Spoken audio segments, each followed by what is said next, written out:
revealed even to me. Really? Because I've asked him, like, off the record, like, tell me who your mockster is. Tell me who this is. So he will have a secret mockster put together this for him. And he won't spill the beans. He will not spill the beans. He will not tell me who it is. Okay. But this mockster is pretty good and pretty accurate. So when Mike Klis has a mock, because everyone has a mock, right? It's like a podcast. Everyone's got a podcast. Everyone's got a mock draft. But when Mike Klis has a mock draft, you go, oh, what does he know? Exactly. Because I want to know what he knows. Does his mockster work right there in the building? These are all just questions. We don't know. We're speculating on right. it. But he does have his latest mock out. And what I do like about Mike's mock is he gives you the pick, and then he's also going to give you some other options as he writes them. So, number 1, at 20th overall, well, Kevin Kistner gets his wish. It's Omarion Hampton, running back out of North Carolina at 6 foot, 221 pounds. We know all about Omarion Hampton because we've talked a ton about him. But he does go other options here, and I thought the positions were interesting because you and I said it a week ago that don't be surprised, Broncos country, if it's a defensive tackle, an interior defensive lineman in some way, that's picked there at number 20. So Mike's mock has Hampton. That's what we all want here in the room. But his other options, Walter Nolan, defensive tackle from Ole Miss. Derek Harmon, defensive tackle from Oregon. And then the bonus, he has a couple of wide receivers here, so he's just going by positions. Egbuka in Ohio State, and then Burden, who we've talked about several times because he's been mocked there, 2 or 3 times? And they brought in Luther Burden for a top 30 workout. That's right. Mm-hmm. So those are his other options, but it's Omarion Hampton at the top of the board, so nothing crazy to start the draft. Yeah, and something where Hampton should be there. I know the Cowboys have a top 30 visit scheduled with Omarion Hampton, and I think Broncos country needs to get used to the idea that a defensive tackle is coming in the draft, perhaps in the first round, but at least in the first 3 picks. So whereas we thought it's going to be running back, it's tight end, it's defensive tackle, it might actually be defensive tackle, running back, and then perhaps a tight end in the 3rd round. So just there's enough buzz about defensive tackle with the Broncos that they're going to take one. It just depends on where. Well, they do in round 2 at number 51 with Mike's mock. It's Alfred Collins, defensive tackle from Texas. It's a big dude, 6'5", 320 pounds. And he kind of says what you just laid out. If running back's the pick in the 1st round, well, one of the defensive tackles will be the 2nd pick at number 51. So Mike's kind of, I like this about Mike. It's smart. Little CYA action. With 20, he says other options are defensive tackle. At 51, he says other options are running backs. Right. Just in case this gets flip-flopped a little bit. So nice play on Mike Klis's part. Interesting name here that he has as other options. I know you like Quinshon Judkins. Yes, they like him too. Is Devin Neal, and I think you've said that's a little early there for Devin Neal. I still love him. I mean, so you still do it? Got him in the 3rd, but if you get him at 51, it's like, okay, fine. Right. Devin Neal. And then Travion Henderson is his first other option out of Ohio State, but you have said, and I've learned from you, that at 51, it's unlikely that Henderson's chilling right there. Yeah, if you want one of the Ohio State backs, Judkins should be there. Travion should not be there, especially with the Raiders' interest.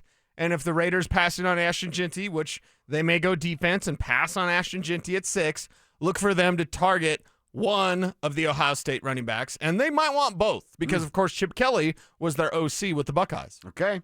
So number 3, you laid this out nice, Cease. Here's the tight end. It's a tight end from the University of Oregon, standing 6'5", coming in at 247 pounds.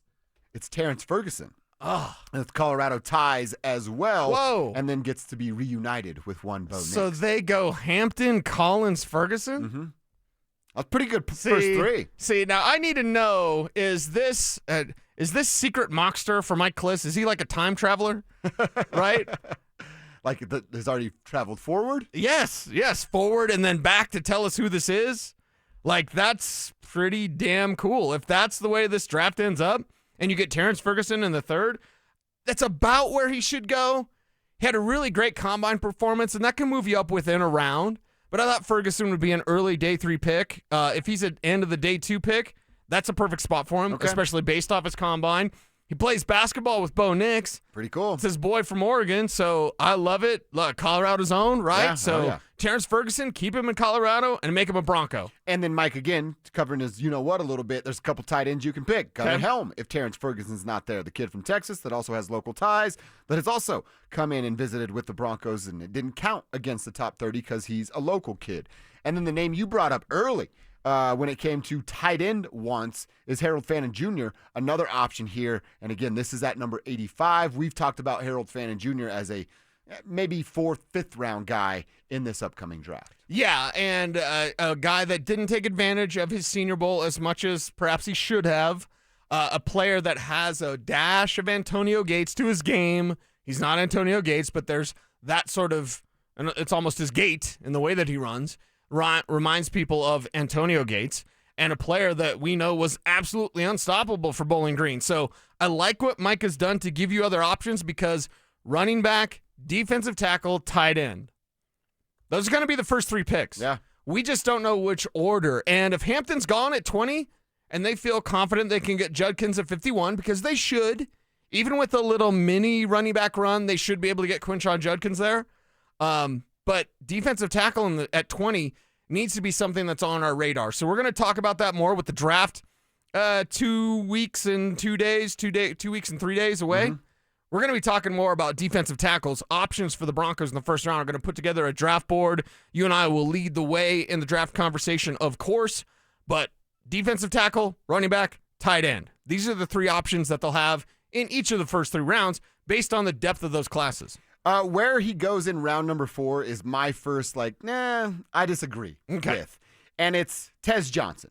Wide receiver from Oregon. We know he's the adopted brother of Bo Nix. That's why I said great story, wrong pick for me. Now, Tez has made some noise at the college level just a couple of years ago. He went north of 1,100 yards receiving with Bo as the quarterback this year. Still pretty damn good season at 83 catches, 898 yards, and back-to-back seasons with 10 touchdowns. But the name I like a little bit better. Now, this is a fun story, and everybody's going to want that for the story part. But how about Torrey Horton is one of Klis's other options on the bonus side of this? Okay. Torrey Horton, same thing. A couple of years ago, north of 1,100 yards, 13 more catches with 2 less touchdowns up there with the Colorado State Rams, and then obviously got hurt this year. He's a bigger body too, and I'm using that kind of against Tez, that Coach Payton's going to want that bigger body. Look at the roster right now. There's only one smaller wide receiver, and it's Marvin Mims, because even Troy Franklin's skinny, but he's got long. Yeah. Tez Johnson, I know everybody's going to want it because of the fun story, but if I were picking and both were on the board, so I'm going Torrey Horton, not Tez. Yeah, I don't think Tez would be there at that spot based on his Senior Bowl performance, where he was like 7'11". He was always open. And his speed and his quickness make him a dangerous playmaking threat, even though he's tiny, very small prospect. So Torrey Horton is the guy, and if we know anything about CSU, they're going to produce wide receivers. That's right. That's what not all of them work out. Hollywood Higgins, I'm looking at you. But you get some Michael Gallup type, and yeah, it's not helmet scouting, but if you want to say Horton is kind of a Michael Gallup type of receiver coming into this league, I think that's a good starting spot. Plus, we know about Sean Payton. He loves his trees. So he wants those receivers with length. Not necessarily size, but trees. Length. I saw that video on the internet a few years ago.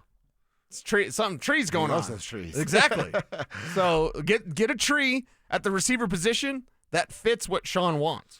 What would you say, Broncos fans, those of you looking at this draft, just for this question? Tez, Torrey, both were on the board. Which way would you lean? 303-713-1043 on the RamosLaw.com text line. We'll react to a few of your texts, plus check our X. What's on our timeline that you need to know about? Well, Todd McShay thinks it's official for what the Titans are going to do. We'll talk a little bit about what Shador's and CU's